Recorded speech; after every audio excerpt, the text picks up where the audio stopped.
का नोट पड़ा है तो मन कहता है उठाऊं कि ना उठाऊं, फिर उसे निर्णायक बुद्धि निर्णय देती है कि उठा या मत उठा। ठीक है, तो बुद्धि इस जीवन में निर्णय देती है, करूं कि ना करूं, करूं कि ना करूं, ये संकल्प विकल्प मन देता है। पर निर्णय कौन देता है? इस लड़की से ब्याह करूं कि इससे करूं, इस घर जाऊं कि इस घर जाऊं, ये खाऊं कि ये खाऊं, ये निर्णय जहां नहीं है वहां मन कार्य कर रहा है, और जहां डिसीजन है वहां बुद्धि आ गई। तो बुद्धि का काम है जीवन में स्पष्ट करना। अब मन, जैसे आपने पूछा विद्या, तो विद्या विनय देती है, बुद्धि निर्णय देती है। अब आपने पूछा और कर्म, कर्म और भाग्य। कर्म, कर्म ही भाग्य का आगे का रूप है। जैसे कर्म 3 प्रकार के होते हैं, संचित, क्रियमाण, प्रारब्ध। कर्म कितने तरह के होते हैं? 3 तरह के। संचित, जो आप कर रहे हैं वर्तमान में, जैसे एक मजदूर है, मजदूर मजदूरी कर रहा है, क्रियमाण कर्म है, क्रिया में चल रहा है। क्रियमाण, जब आप मजदूरी दिन भर करेंगे तो आपको शाम को मिलेगा 500 या 1000 रुपए, तो क्रिया किया, क्रियमाण कर्म से 500 मिले तो 500 हो गए संचित, ये संचित कर्म हो गया। और यही 500 रुपए से जब आप मिठाई लाते हैं, बच्चों को कपड़े लाते हैं, तो यही है भाग्य। हम जो कर्म करते हैं, हमारा किया अच्छा बुरा कर्म ईश्वर की अदालत में संग्रहित हो जाता है, वहां संग्रह हो गया, उसका एकत्र हो गया। वही कर्म जब जो इकट्ठा हुआ था, वही जब हमें मिलने लगा, तो वही मिलने को कहते हैं भाग्य। तो भाग्य मतलब चालू हो गया। जो किया था दशरथ जी ने, जो किया श्रवण कुमार को मारा, तो श्रवण कुमार को जब मारा तब तो वो कर्म क्रियान्वित था।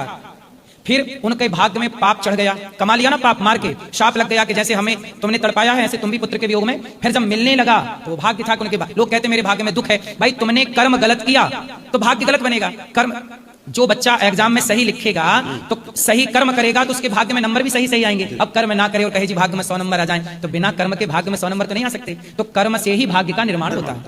धन्यवाद जी, धन्यवाद जी। नमस्कार राधे राधे जी, मैं doctor P N Varshney Premlata का मजला भाई हूँ। मैं ये पूछना चाहता हूँ कि संसार में रहते हुए, कर्म करते हुए हम भगवान की भक्ति किस प्रकार कर सकते हैं? कर्म अगर हम अपनी ईमानदारी से, पूरी निष्ठा से अपना कर्म करते हैं, तो क्या ये भगवान की भक्ति नहीं है? अटैचमेंट और डिटैचमेंट में क्या फर्क है? देखिए, ईमानदारी से कर्म करते रहना, परंतु कर्म करते हुए किसे देख रहे हैं?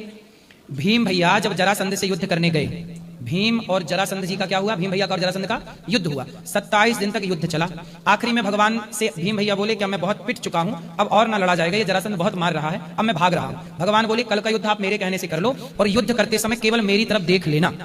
अगले 28वें दिन जब युद्ध हुआ तो भगवान की ओर देखा, तो भगवान ने तिनका उठाया और तिनकों को 20 से फाड़कर एक भाग इस तरफ एक भाग इस तरफ फेंक दिया। जरासंध को भी भीम भैया ने 20 से फाड़ा, उसका दायां भाग बाएं तरफ, बायां दाएं तरफ फेंक दिया और वो मारा गया। जब तक ईश्वर की ओर नहीं देखा तब तक लड़ते रहे, जीत प्राप्त नहीं हुई। पर कार्य करते हुए दृष्टि कहां रखी?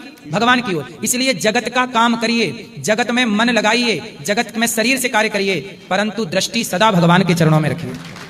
जैसे कमल, अभी पूरा नहीं हुआ आपका उत्तर आंसर। कमल का फूल पानी में है, पर पानी की आप बूंद डालिए तो एक भी बूंद अपने ऊपर नहीं रखता कमल, सारी बूंद अपने पत्ती से